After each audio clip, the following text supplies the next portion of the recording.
Ada dua hal penting yang ingin saya sampaikan yang berkaitan dengan COVID, yang kedua yang berkaitan dengan ekonomi. Saya ulang-ulang terus ini.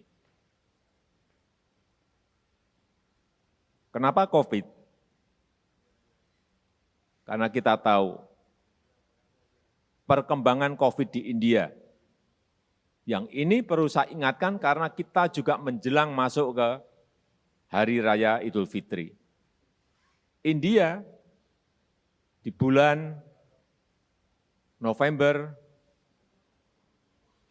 menuju ke Oktober, November, Desember menuju ke Januari berhasil melandaikan kurvanya.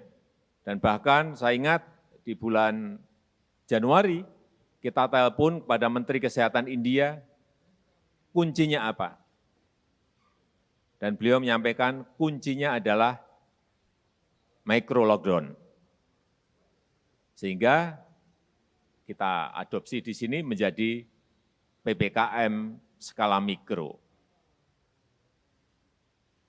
Saat itu India berhasil menurunkan sampai ke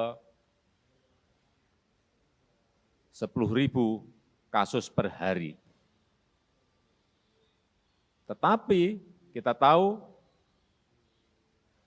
hari-hari ini terjadi sebuah lonjakan yang sangat eksponensial di India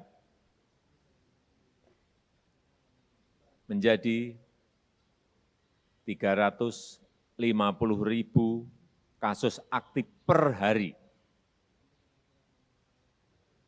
Ini yang menjadi kehati-hatian kita semuanya. Hati-hati dengan perkembangan yang ada di India dan juga tidak hanya di India.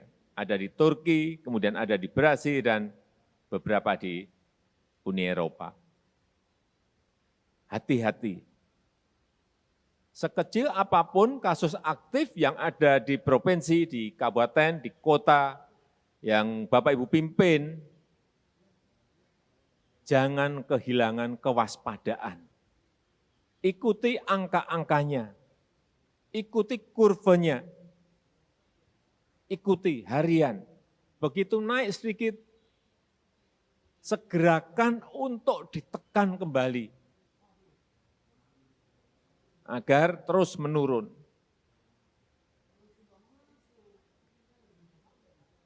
Hati-hati dengan yang namanya libur panjang.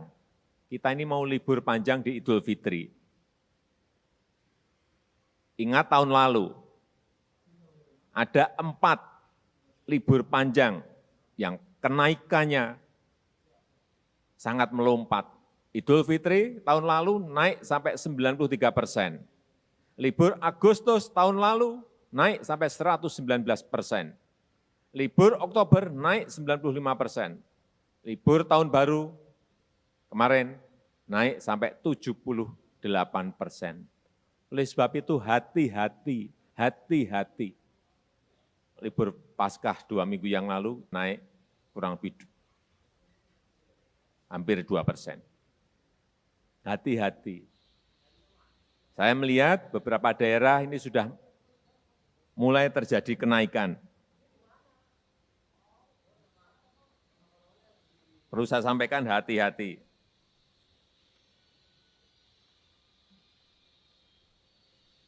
Di daerah-daerah Sumatera Selatan, Aceh, Lampung, Jambi, Kalbar, NTT, Riau, Sumbar, Bengkulu, Kepri, hati-hati.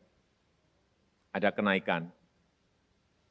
Karena grafis dan kurva harian itu selalu kita ikuti. Saya ingat betul, pada bulan Januari, kita pernah mencapai 14.000 sampai 15.000 kasus aktif harian.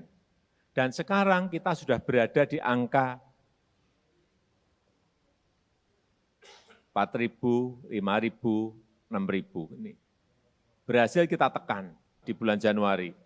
Bed okupansi rasio bor kita berada di atas 80%.